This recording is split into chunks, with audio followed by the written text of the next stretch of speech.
hear the story about Bank of America?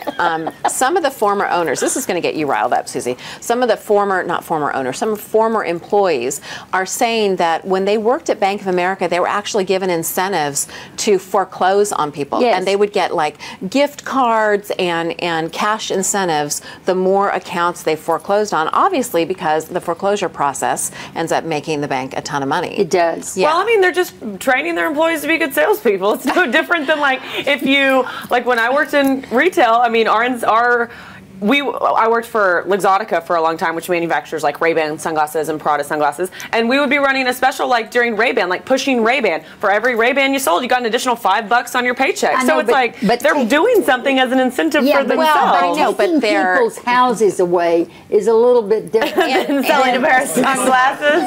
Well, and they're giving false information too. Like a lot of them were giving false information to people. They would call about their loans, about the payoff balances and things like that, and they would give them wrong information so that the people wouldn't make a payment, and then they could go ahead and foreclose on their house. Are the employees being held liable for this, or is it a Bank of America? I mean, they're probably just doing their job. You know, they probably have to deliver so many foreclosures a month, you know, so they have to hit a quota too. So Exactly.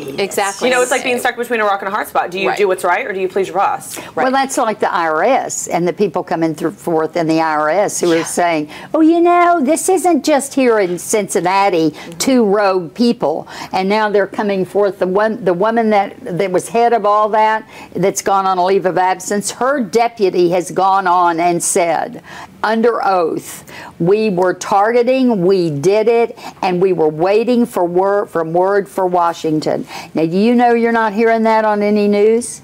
Yeah. You're not hearing that. It's interesting, isn't it? And that's scary. It just got me to thinking, like, what people will do for money and what sort of incentive money's become for everybody.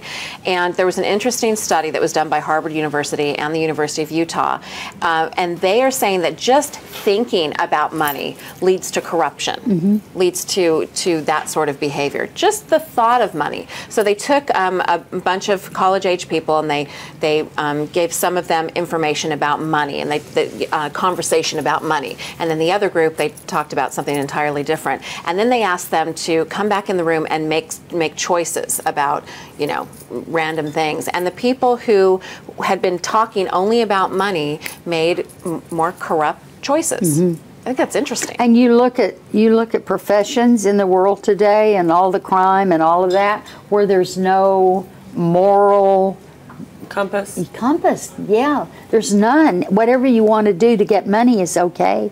And kids are being raised. Get the job that pays the money. You got to get the job.